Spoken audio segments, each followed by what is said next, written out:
నమస్తే, welcome to reflection news.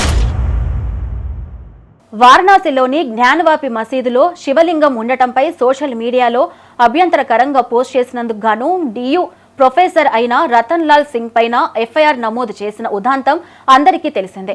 అయితే ఇప్పుడు ఆ ఎఫ్ఐఆర్ ని రద్దు చేయడానికి ఢిల్లీ హైకోర్టు నిరాకరించింది.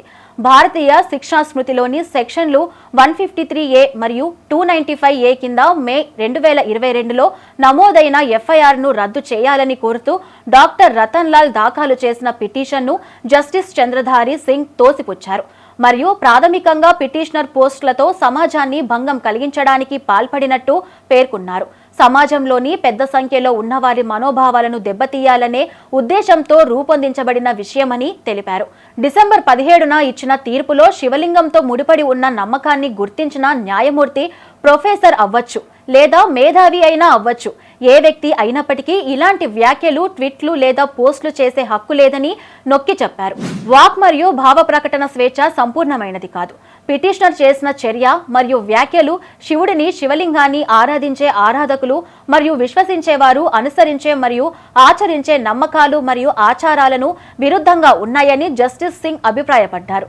పిటిషనర్ ఏ కంటెంట్ పోస్ట్ చేసినా అది ఫిర్యాదుదారుని మతపరమైన మనోభావాలను దెబ్బతీయడమే కాకుండా రెండు వేర్వేరు వర్గాల మధ్య ద్వేషం, శత్రుత్వం మరియు మతకల్లోల పరమైన ఉద్రిక్తతలకు దారితీసే విధంగా ప్రోత్సహించే విధంగా, అంతేకాకుండా ఎఫ్ఐఆర్ నమోదు చేసిన తర్వాత కూడా పిటిషనర్ పదే పదే వ్యాఖ్యలు చేయడం పిటిషనర్ ఉద్దేశపూర్వక మరియు నేరపూరిత చర్యను చూపుతుందని స్పష్టంగా పేర్కొన్నారు. ఇది ఖచ్చితంగా ఐపీసీలోని సెక్షన్ 153A మరియు 295A వర్తించేలా చేస్తుందని కోర్టు పేర్కొంది.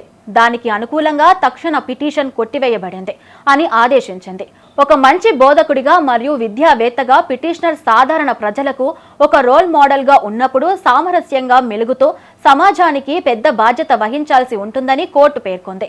పిటిషనర్ తన అభిప్రాయాన్ని వెల్లడించే తీరు చాలా బరువైన పదాలతో ఇతరులను ప్రభావితం చేసే శక్తిని కలిగి ఉన్నందున మరింత స్పృహ కలిగి ఉండాలని పేర్కొంది.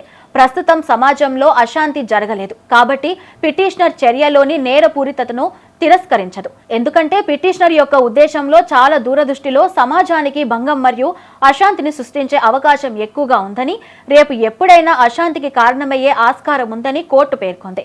పిటిషనర్ పై పోలీసులకు ఫిర్యాదు చేయడంతో అతనిపై ఎఫ్ఐఆర్ నమోదు చేశారు. ఎఫ్ఐఆర్ కు సంబంధించి పిటిషనర్ ను మే 20, 2022న అరెస్టు చేశారు మరియు మరుసటి రోజు కోర్టు రెగ్యులర్ బెయిల్ మంజూరు చేసింది.